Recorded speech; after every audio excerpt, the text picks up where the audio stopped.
Hi, welcome to the award-winning Ed Brown Show. Once again, we have a very special guest. She's a native of the area here, and she is fabulous. You talk about strokes and things of that nature. Now, this young lady has been through all of that and developed her own program. It's just fabulous. I myself, when I heard about it, I said, well, we're going to have Kamaria Richmond. That's her name, Kamaria Richmond. And she's here on the Ed Brown Show, and she's going to show you what you can do if you put your mind to it. Because what she did, she had a stroke, she modeled, she did all of those things, and she's back, and she developed a program where you can go online and listen to it about the strokes, how you work with it, and you can be successful too. I'm so very proud to present Kamaria Richmond. Yes. Tell me something. You're really, I was listening to your story off camera here, and that's fabulous. You're a great example of perseverance and success. Because you could have, disappeared. But what you did, you had the stroke. You were a fabulous model at the time. You worked at the different places, big Nordstrom and places like that. When it hit you, what you do? You fought back. And now you have a real nice show helping other people. Tell us about it. How did you get involved in it? Well, thank you, Ed, for having me on the show.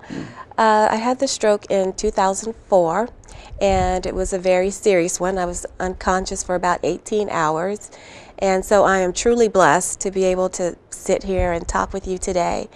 So my story is, I'm from the area. I attended Duval High School and the University of Maryland, College Park. My major was radio, television, and film. So that's another reason why it's great to be here. And so after school, I did work some in radio and television. And then, well, I guess I'll back. When I was 16, I went to modeling school. So that's always been there. No, modeling school, I can see why. So that's part of that fabulous part. And so I did that when I was younger, and then went to school. And then what happened after that, although I'd spent some time doing the radio, I still wanted to do something with the modeling. So I became a modeling instructor. And I did that for a couple of years, and I did it part-time because I was working full-time. And during that period, I went to a job fair and saw Nordstrom, and I was like, well, that'll be great. I can do what I also like to do. And so I worked for Nordstrom for about 10 years. And during that time, 2004, I was just sick a lot. So I was diagnosed with sarcoidosis, which affects the joints and several different other areas of the body. So my joints, my eyes, and a few other places. And so I just kept getting sicker and sicker. So in July, I left Nordstrom, and I went to work for another small company for maybe like a month or two. But again, the sarcoidosis was really settling in. So I just thought, okay, I will stop working, take some time off, get better, because I've been working a lot and traveling a lot. And so I just said, well, maybe I just need some time to just kind of regroup, and I'll go back to work in January. So the time from leaving that store into the stroke was maybe about 2 or 3 months later. I had the stroke. And so I was 37 when I had the stroke. They did lots and lots of tests, and they were trying to, figure out what it was. And again, the sarcoidosis also was a play into that. And so I had a lot of therapy, speech therapy, vision therapy, physical therapy, cognitive therapy, occupational therapy. So I had a lot of therapy, and I have a lot of good doctors. So I've had all my doctors since about 2000, 2002. So they all knew my medical history, and they loved me so much, and I loved them so much that they made it an easier transition. And so while in the hospital, and after, my mom found out about a lot of different programs that would help me in those different areas. So there was one program to help me get back to work, another program for me to do training to see exactly what I would be able to do if I could go to work. And there's a lot of information out there. You really just have to look for it and also be at the right place at the right time, because that's when we found out and about someone that cares too. Right, Like, someone that cares, and they can, put you in the right direction, because once you have a stroke, it's not always just, I had to learn how to, the walk and all the those talk. things over again. Yeah, I had to learn how to do everything over again. And, now that I've been able to do that, I still have the cognitive piece of that, which is pretty major. I have, long-term, short-term memory. I have parts of my vision where I cannot see. And so it's just been, I just call it a journey of wellness. A fabulous journey. A fabulous journey of wellness. Right. I mean, your organization that you have on the radio is, the name itself is just the Stroke Diva Fabulous Show. The Stroke Diva Fabulous Show. Yeah, because it really shows you, perseverance that you had in order to survive. And a lot of you out there, this is what you need. You need this type of person. This is an excellent example of perseverance. And Miss Richmond, you're right here from this area. You've been through the modeling. You've been through college. You went to the University of Maryland and College Park, and Duval High School, and all of that. And now you come up with a program that's helping others. Just how did you set that up? Tell us about that. Okay. I have a friend that had her own online radio show, and to get me back into the radio, television, and film part of it, she had me on her show probably about once a month as her present living correspondent. So just talking about that sounds good. Present living correspondent. Right. So just living and being present and being able to share my story and being successful. Right. And so she has a network. It's called the Digital Sisterhood Network. And she set up this blogger in residence program. So again, trying to use my talents and gifts for that area. She developed this program, and I took about a month. She trained me for a month so that I'd be able to do it by myself, interviewing people, trying to find people and trying to find the right questions and getting out there just to kind of reconnect. Yeah, hands-on experience. Right, hands-on experience. Can't beat it. Right? And so after a year, she's like, okay, now it's your show. You know how to do it. And so it was a little tricky in the beginning, trying to do it by myself. And actually her father was my producer, I should say, for a couple of months. Just so, I would be comfortable in doing it by myself. And so that was in 2011. And I've been doing it ever since. So if I'll go online, and I'm on Facebook and Twitter and LinkedIn and all the different social sites. And if someone is doing or saying something that I think is interesting, then I just send out a note saying I'd like to have you on my show. And everyone always says yes. I guess so. And I learn a lot, whether it's been fashion or healthcare in America or public speaking or meditation.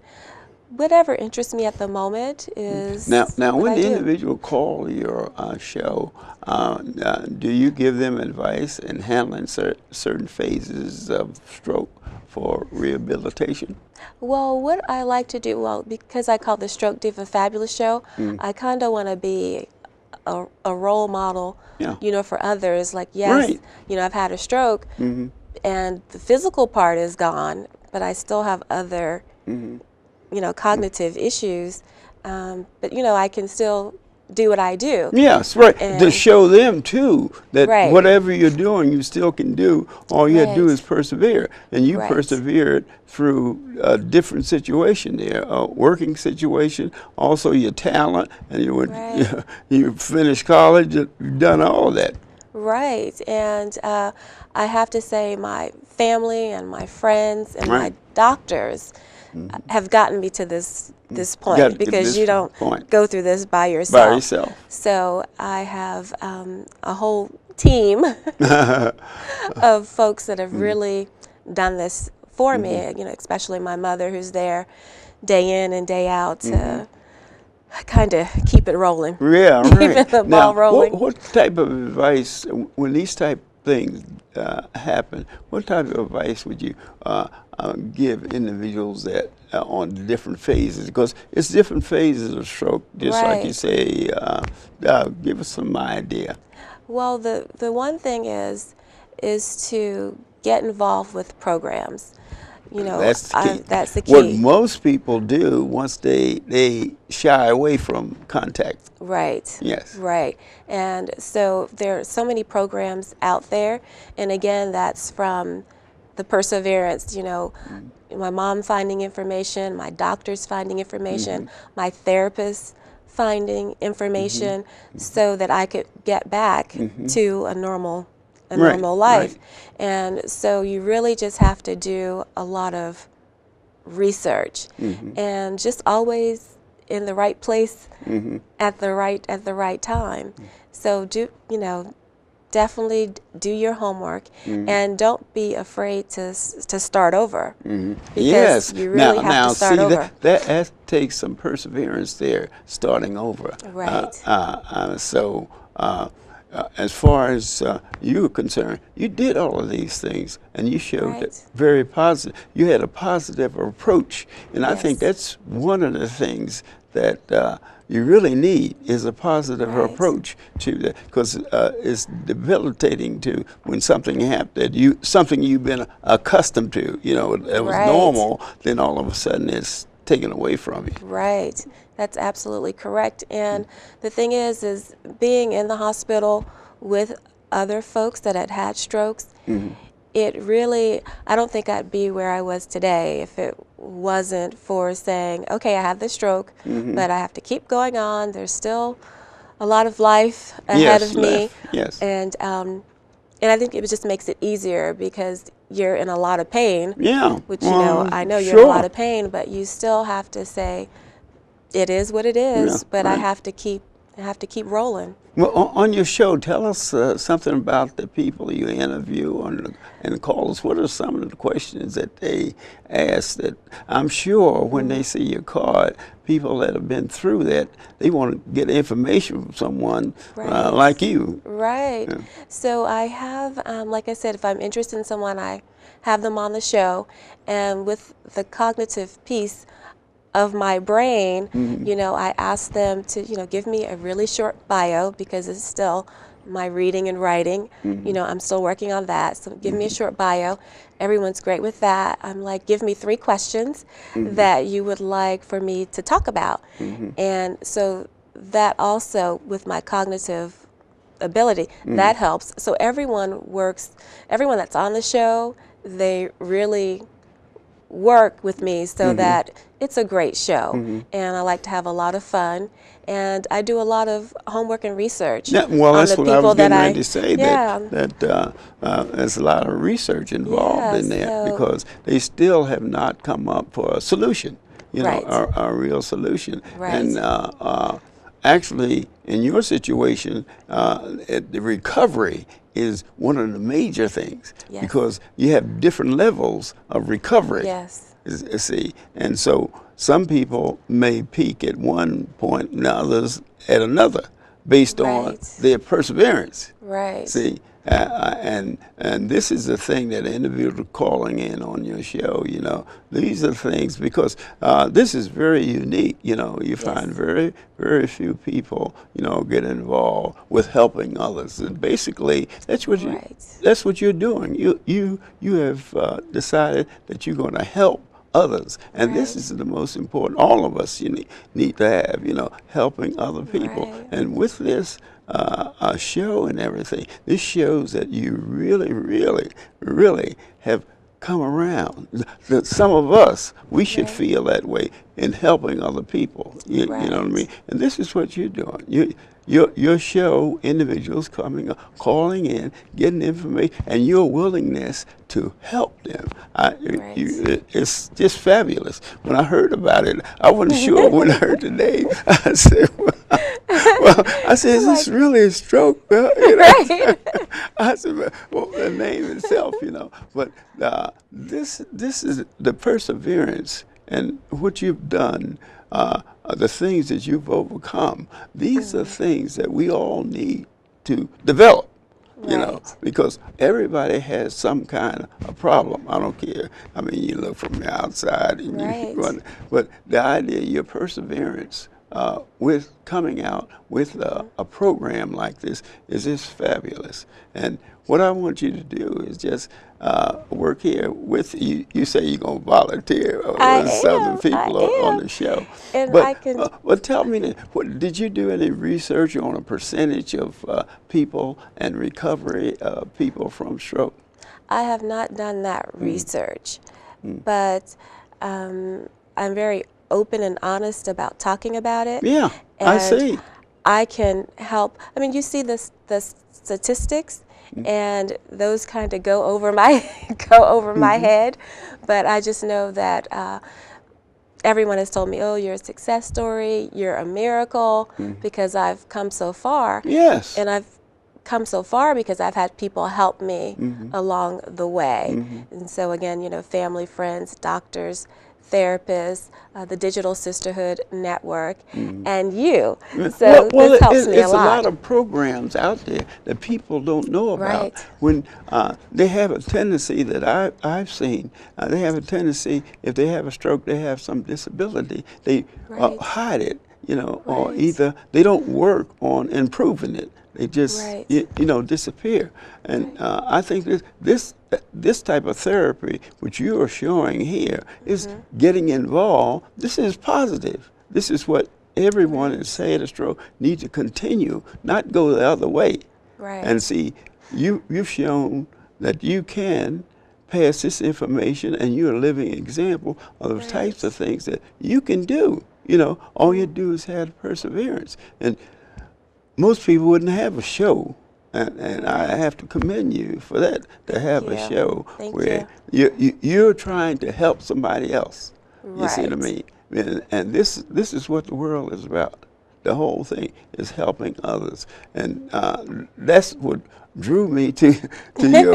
When I said stroke, usually my experience with people with having a stroke, usually they disappear. Right. They have very little to offer, society. But you're offering something, that everybody needs sooner or later. Because hey, look, the stroke, it can hit anyone, me, anyone. It doesn't have, it's a chemical situation that deals with, hey, look, the imbalance of chemicals. Right. And really it's the brain. Yes. Yeah, it's the brain that's really involved in that, and the fluids in the brain and that type of thing. Being a scientist, I know and then there's the type of therapy that you're involved in, but you're able to do other things because you had people on the outside that were willing to give you information. Yes. And your willingness to actually do it, and your willingness to say, hey, look, I can help somebody else.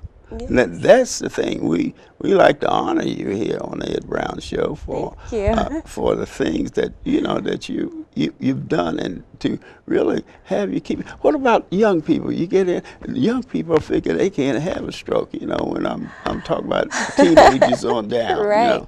But And because I'm 37, I'm like, how am I having a stroke at at 30, at Seven. 37. Usually stroke is for guys, people 70 above, 50 Right. above, yeah. And on my last show last month, the young woman, she had a stroke, and she has all the statistics, but she, again, it's been, you know, a couple of years, and she's learning how to do it over. So we were like kindred spirits, because we could talk, oh, that happened to me. Oh, yes, I understand that. So everyone that I've had on the show, though, have, you know, they've pretty much been my age or a little bit older. So it's there for young people. One of the things I'd like to do is to work with young girls and kind of get them prepared for, you know, you can have this fabulous life, you're going to have it because you have so much to look forward to, but if something like this happens, then this is how you can kind of move through it.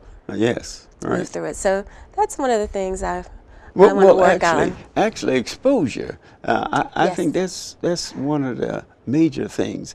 It's like therapy. That exposure is part of therapy. The show is my therapy. Yes, right. Your show is the therapy, Yes. and individuals really getting you know, want information, and what will happen, it opens up a lot of information that people normally wouldn't get. Right. Because very few people, well, I would say, will develop a show like you've had here to give the people experience and give them the experience and basically how you can win, you know. And you're an excellent example of not only that, you have your own business and everything. You know what I mean? But it was things that was in it. You're a model, you're successful, college grad, had everything, you know. But it can happen to anyone, and this is what people don't understand. And Miss Richmond here is just fabulous. And I just, when the lady called me about having her, I said, well, I was confused with the title. I wasn't sure, you know? But I say stroke, that sounds, being a scientist, I say that can only mean one thing. You know? Right. And what about your friends around? They get involved with you? Yes. Most of my friends I've had for maybe like over 20 years. Yeah, right. And so the one friend that has the network. That has a network. Yeah, and so she's in D.C., and she just invite me over for like a weekend, so I could hang out in the city, and we could go to museums and, you know, go to all the cool places to eat, because that was what I loved. And I have another friend, well, a couple of them, that will say, okay, let's just come over for a weekend so that I can kind of do what I used to do. Yeah. And one of my friends, she's like, you have a different life now. Yeah, you don't always have to try and go back and do what you did. You know, it's different, so you have to kind of stay in the moment with that. But it's fun because everyone. Well, tell us something has fun. in the future. What are you going to do with the show? You want to expand it, or just how? I do. I'd like to have a show like yours. Sure, why not? Why not? Right. No. My show, it's online, but I'd like to get my juices flowing again with radio, television, you can and film do it, sure. by having my, you know, my own show. Right. And, so that's what I having like. something like that is so Pacific. You know what I mean? And look, do you know the data involved as far as strokes is concerned? Did you do any research on that? Tell you, my guest on my show had all the statistics. Is that right? She did. And because for me, with the memory, a lot of, you know, things that kind of go over my head don't really stick with me. Right. But the statistics were some like maybe, again, like if you're in your 60s or 70s, you're most likely to have a stroke. If you have diabetes or high blood pressure or any of those kind of illnesses, you're more likely to have a stroke. I'm going to have to wrap up now, Miss Richmond. It's just great to have you on the show and your program. Maybe you can have some of your guests on my show here, and they can talk. That would be great. Yeah, and we can have a threesome here where they can tell us how the program itself really helped them as far as rehabilitation. And like I said earlier, is that I'd like to congratulate you, the Ed Brown Show. You've done a beautiful job. Don't let anyone turn you around. This has been Ed Brown. See you next time. Don't forget to vote. You know, voting is important. Yes. You can say with me, imagine what you'd see if every child had a book to read. So the mission is for us to get a book to each and every child. So let's join hands, book people unite, unearth hidden passion. Come on, we'll have a good time. One book can be the most little thing that helps to change a life. Book people unite. Read to a child today and spark a lifetime of ambition.